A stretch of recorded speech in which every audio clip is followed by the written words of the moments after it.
A very good day to you. I'm Hank Gross, MidHudsonNews.com.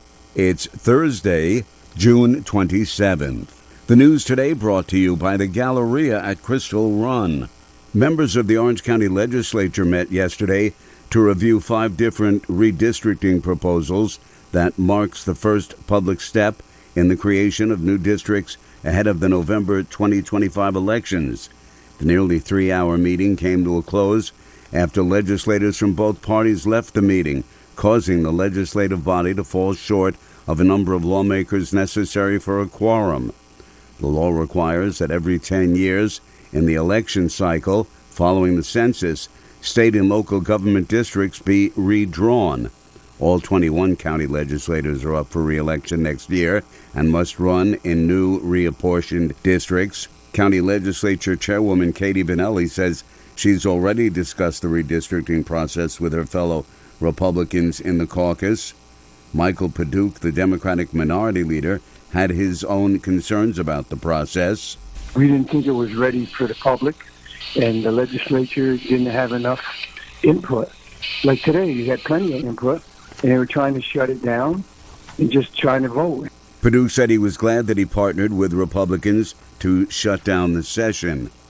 Literally the last bill to pass before the final gavel in the state legislature was Senator James Skoufis's that would allow direct-to-consumer shipping of spirits and ciders across New York.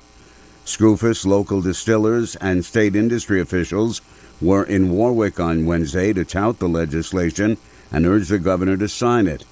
Teresa Casey, executive director of the New York State Distillers Guild, says it would be beneficial for the industry, as has been proven by earlier legislation for New York wineries.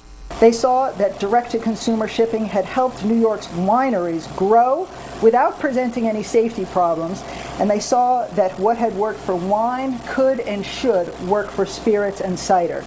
In a survey this year, 50% of the Distillers Guild members said they were unsure if they could remain open through the end of 2025 if regulatory and economic conditions remained unchanged. The Kingston Rent Guidelines Board has voted to freeze rents for over 1,200 units covered by the Emergency Tenant Protection Act on Wednesday night. The board voted 6-2 to enact a 0% rate adjustment for leases and 1 and 2% a year leases that commence between October 1st, 2024 and September 30th, 2025. This was the second rent freeze the board ordered in 2 years and comes after the 15% rent reduction set by the board in November 2022 that was recently upheld by an appellate court. The decision came after For the Many mobilized dozens of tenants to testify at public hearings and submit written comments earlier this month. Tenants testified that landlords were illegally attempting to raise rents despite the orders of the board, were refusing to conduct necessary repairs, and that no tenant had received the 15% rent reduction. More news right after this. Find over 100 retailers allowing you to spend hours shopping safely at the Galleria at Crystal Run. Enjoy the big brands and the diverse selection of family-owned stores all in one location. The Galleria at Crystal Run offers dining options for everyone with Fuji 110 Grill, Allen's Mediterranean Grill, and Peru Cuisine. Discover the Mid-Hudson Valley's premier shopping, dining, and entertainment destination, the Galleria at Crystal Run.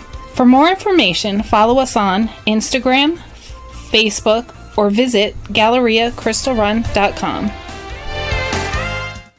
Many residents in the town of Poughkeepsie's Crown Heights neighborhood were subjected to an early morning earthquake yesterday. Many residents in the area between the Poughkeepsie Galleria and the Hudson River reported hearing a loud boom at about 3 a.m. One resident of the Spack and Kill community said the loud noises woke up both he and his wife. The man described it as sounding like a tree fell on his house, although nothing had occurred. It was not until later in the day that the U.S. Geological Survey reported a seismic event that occurred at 3:02 a.m. in the town of Poughkeepsie. Following confirmation from the USGS, Dutchess County Emergency Response published the following social media. At 3:02 a.m., the U.S. Geological Survey reported a minor seismic event measuring 2.1 on the Richter scale, originating in the town of Poughkeepsie between Sheaf Road and Camelot Road. Mayor Yvonne Flowers convened a group of stakeholders at the troublesome vacant lot known as The Cut on Main Street in Poughkeepsie yesterday. The block between Clinton and Cherry Streets has been a source of numerous calls to 911 for police, fire, and EMS services for a variety of reasons, ranging from vagrancy to homicide.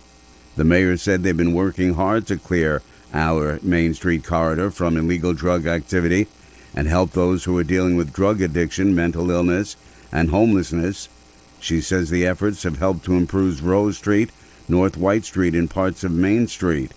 Now, she said, they recognize there's a serious problem at 472 Main Street. A two-alarm fire at 24 to 28 City Terrace in the city of Newburgh this morning brought out mutual aid support from area departments. Flames shot out of the apartments at the three-story 24 City Terrace initially just before 3 a.m., and within minutes they spread to 26 and 28 City Terrace.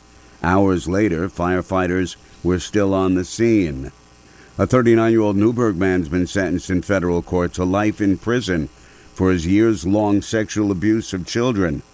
Vernon Copeland III was charged with aggravated sexual assault, enticement, and transportation of a minor in connection with his crimes.